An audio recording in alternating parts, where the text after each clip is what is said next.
Okay. So living things consist of cells. Cells have a nucleus. They have a cell membrane. These are animal cells. And here this is a cytoplasm. The nucleus is where all the genetic material is kept.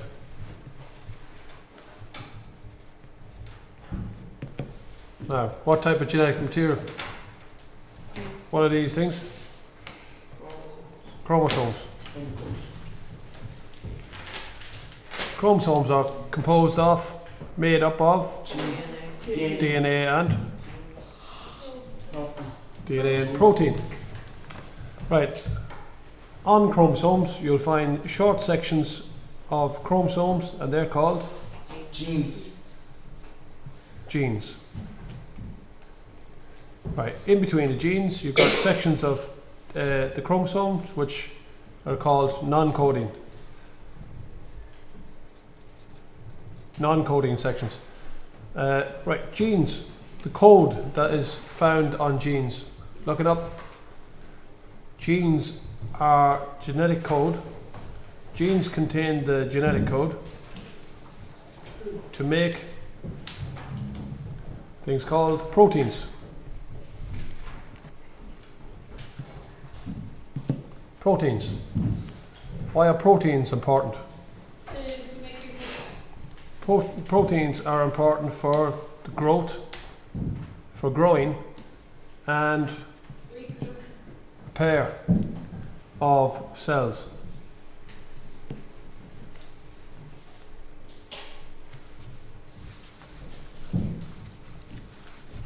Now, if we wanted to compare, right, the characteristics of living things. Characteristics.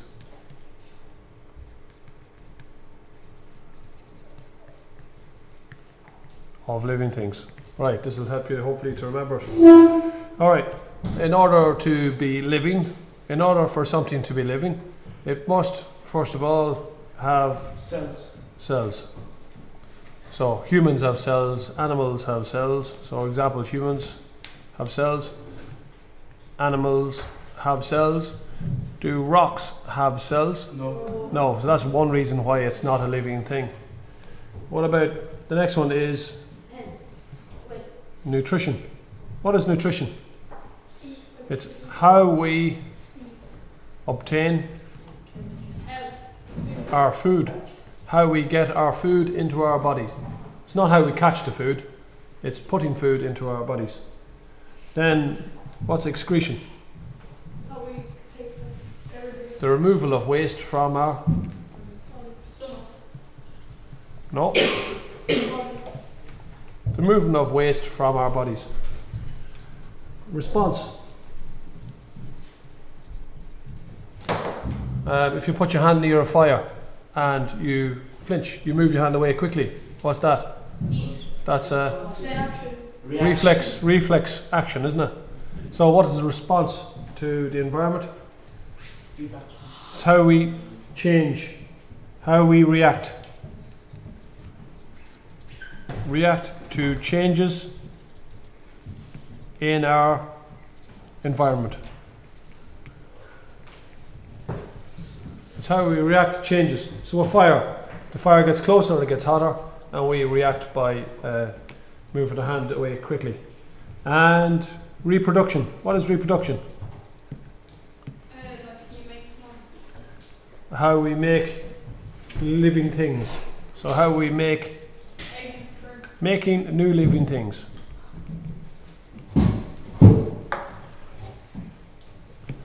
Living things or living organisms.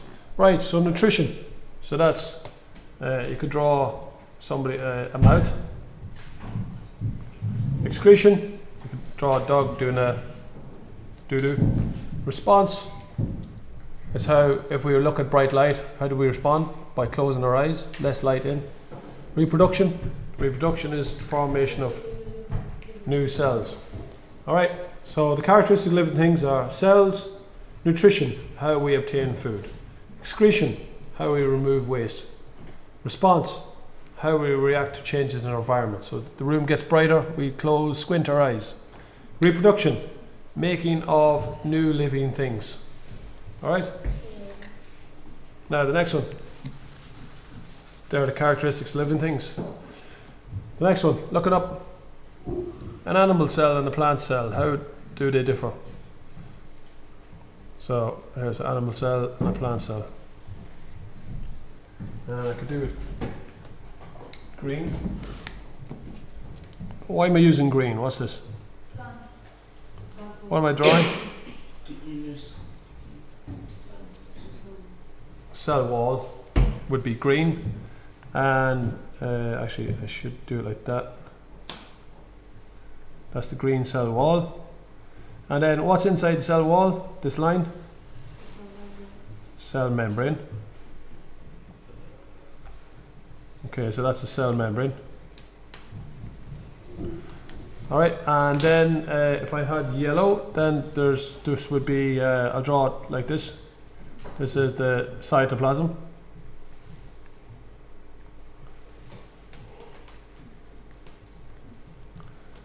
This one is it's called a vacuole. And then we have the nucleus. What do they have in common, both cells? They both have a nucleus. They both have a cell membrane.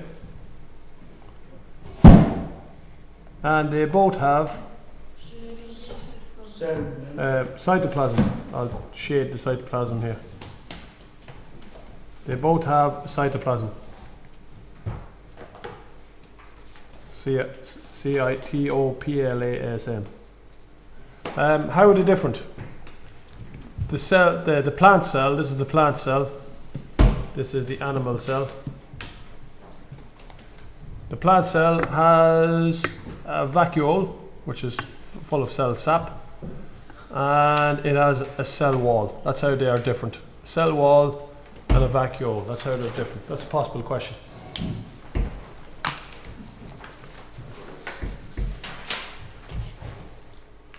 Okay, so moving on. Different types of living things. So bacteria, they're microscopic. What does that mean? Micro means? Small. How would you look at a bacteria under Microscope. a microscope? The examples of fungi would be mushrooms. Oh, is that they're gonna happen? Mushrooms or yeast or molds. Examples of plants, trees, flowers. Examples of animals, so that's easy, humans, fish. Right, then we're on to vertebrates. Vertebrates and invertebrates.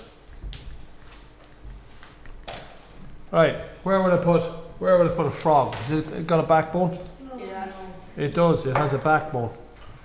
A frog is a vertebrate, it's got a backbone. What else would we pick out? Spider, does it have a backbone? No, it has a shell on the outside that acts as its cage. So a spider is an invertebrate. An earthworm, invertebrate. A fly, it doesn't have a backbone. Jellyfish, no backbone. Horse, yeah. Seagull, snake, it does have a backbone, yeah. What do you notice about the size of the creatures? The vertebrates are big, so big creatures need a backbone. Except for, let's say, if it lived in the oceans, like a giant squid, it doesn't need a backbone because it's got lots of water around it supporting it, so it doesn't have a bone. In a squid, the only bit that's actually made of bone, or is the beak of the squid underneath its body? Okay, so what is the word in living things? What does the word diversity mean? Yeah, many, it means differences.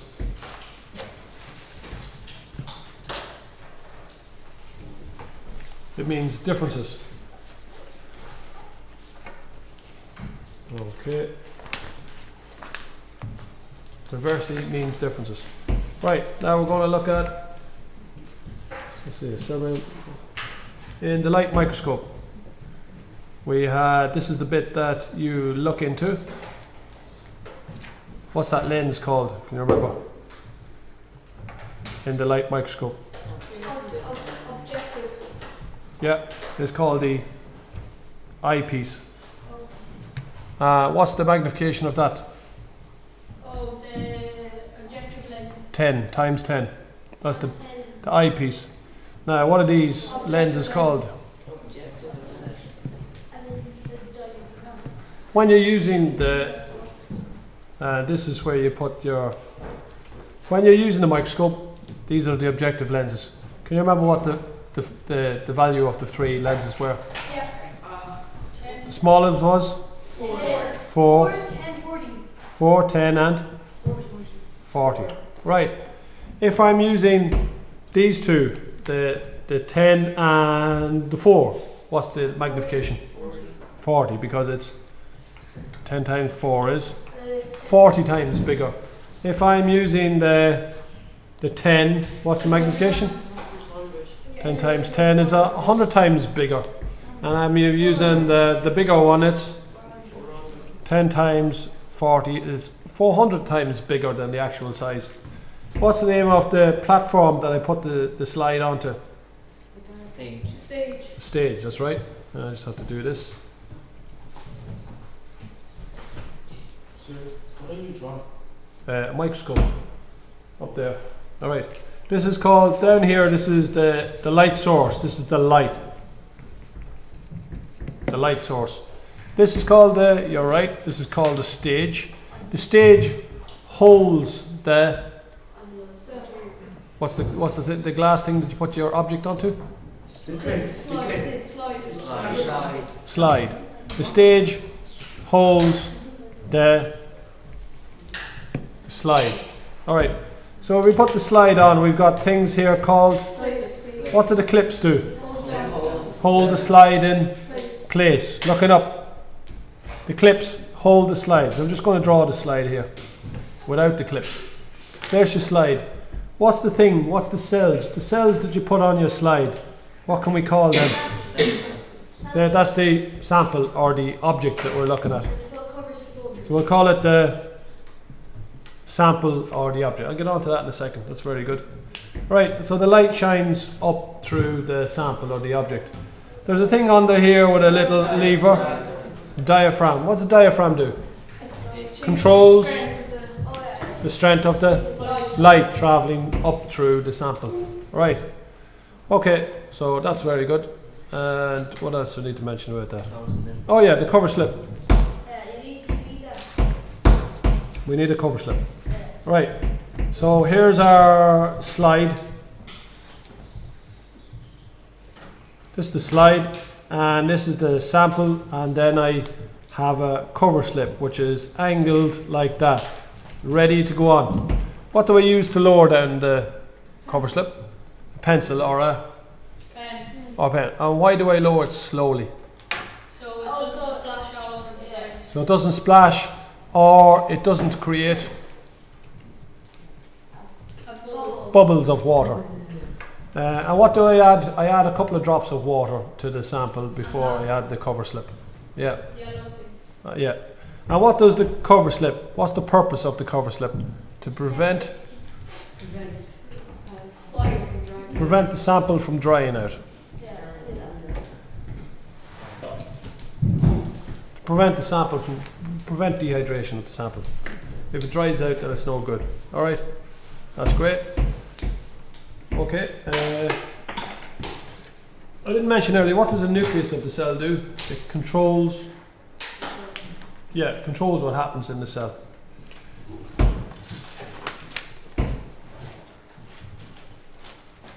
I didn't mention on the microscope, I'll mention it up here, what's the coarse focus moves the stage up and down quickly, the fine focus moves the stage up and down slowly.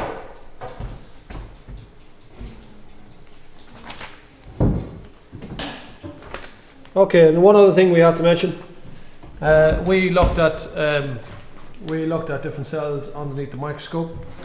What stain, when we were using onion cells, what did we use to stain the cell? It was a yellow stain. What was it called? The stain that we used was called iodine. If we looked at the cell without putting iodine on it, we wouldn't be able to see the cell. Looking up, Adam. Looking up. Now, when we put iodine on it, it highlights, it makes the nucleus visible by staining it kind of brown, and it makes the cell membrane visible by staining it kind of brownish. All right. So that was a plant cell. I should have drawn it like that. That was onion cells. They're plant cells. And one more. When we looked at the cheek cells from inside our mouths, they looked like that, and we stained them kind of purplish. So they were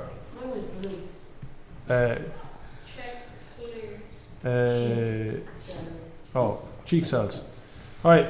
Oh, so what to see? When we were looking at cheek cells, the stain we used was METHYL methylene blue. And what did we do? We added a couple of drops of methylene blue to it, and then we put the cover slip on, and that stained the nucleus purple, and the rest of this was a lighter purple, wasn't it? So it stained the cells purplish so we could see them. Okay?